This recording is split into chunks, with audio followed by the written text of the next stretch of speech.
My name is Diya, and my practice centers around my desire to understand the meaning of home and its role in the creation of one's sense of self. I create films using video and audio recordings I capture on a day-to-day basis, along with archival films and images in the pursuit of forging feelings of longing and contemplation. Here's how I created my final year degree show. I have an oscillating relationship with different homes in my life.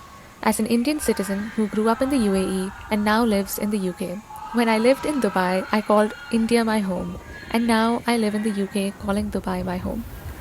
Is it all transitory then? More intriguingly, is it my evolving sense of self that is changing what I view as my home, or is my dispersed home scattering my notion of self? These are the questions I'm asking through my films. Having mined this conceptual grounding through my dissertation last semester, I came into my final semester knowing well the themes I want to explore. But how do I explore these concepts? What medium do I use?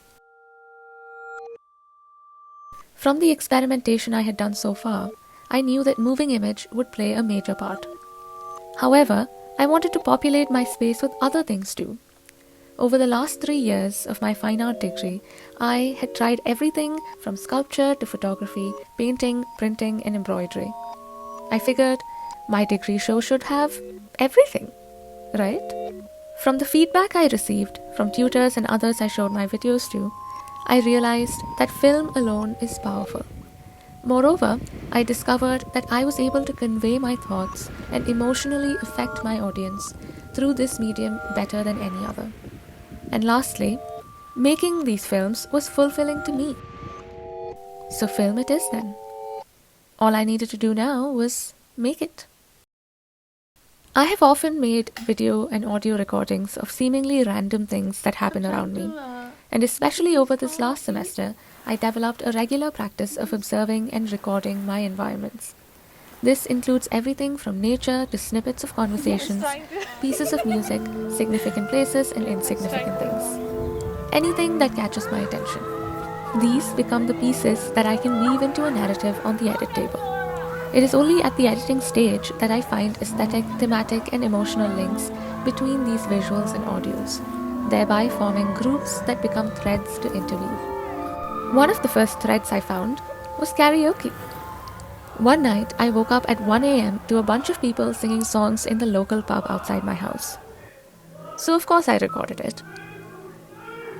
This led into the first connection. I had some recordings of me and my father singing songs as well. So this became a link between the past and present, there and here. This section was interlaced with a thread of Loughborough visuals and footage of a 5-year-old me pretending to dance at a party.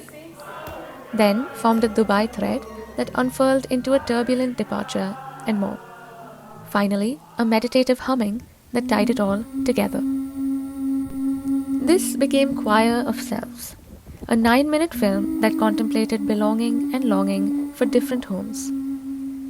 But in the making of this film, there were many ideas and audio-visual combinations that were left behind. Some of these threads were too exciting to not pick up again. So began my second film.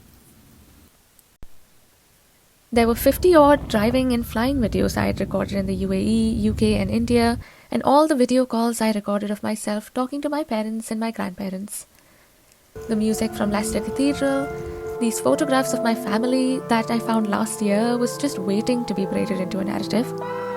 This old New Year's celebration video where I sound like a baby raccoon. Oh, and this song.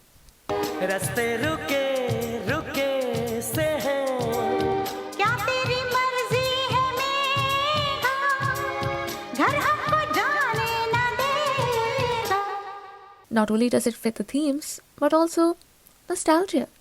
This could all come together to form a great companion to Choir of Selves, which solely focused on the peace in not having a definitive home.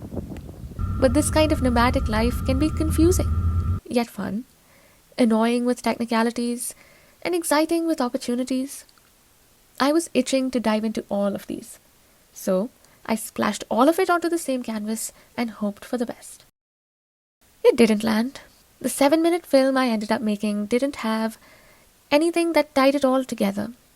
It was not one narrative, but 2, 3. But I had even come up with a great title, Antara, which meant both a verse of a song and distance. Perfect, isn't it?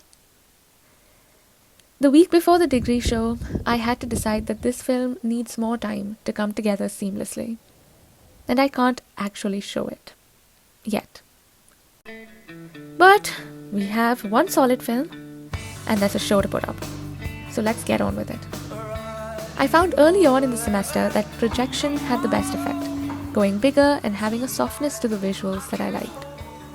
I wanted to project onto a screen that was suspended from above, something that could move. One of the first trials was onto this extremely thin paper. Why? Simply because I had a bunch of it in the studio. But this paper allowed for back projection, and the crumbling had a beautiful effect. It was a happy accident. But I still experimented. I tried various types of cloth.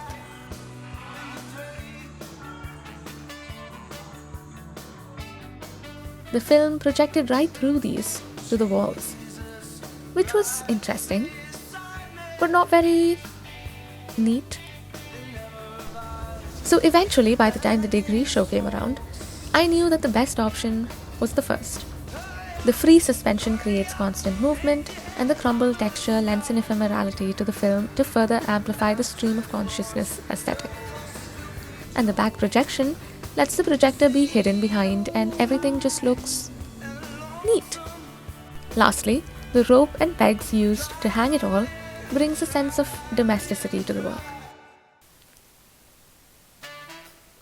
After the nerve-wrackingly random process of getting a space and coordinating with everyone in the area to get the most appropriate spot, there were a lot of tiny, big things to decide. Number 1, 9 minutes is a long time, so I had to find benches so that viewers can be seated. Number 2, should those speakers be on the floor or on top near the ceiling like they were in the space I used for all my trials? Down, because up is not really feasible. Number 3, should the title be printed? Yes, with a timestamp. Number 4, 3 weeks spent arguing about whether or not to paint the space a darker color. What color? Will I have time to paint it back to white after the show? Is it even going to make that much of a difference? Not really, so no painting. Number 5, can I get all the equipment from the uni or should I buy it? I can get most, except the extension cable. So number 6, buy the extension cable. Number 7, get it back tested. Get everything else back tested. Upload content on the website. Design postcards. Blah blah blah. Blah blah. Blah blah. All culminating in painting white walls white and doing 10 coats over stains that probably no one would notice because this is a dark space. But then comes the moment of truth. See you there. I can't wait.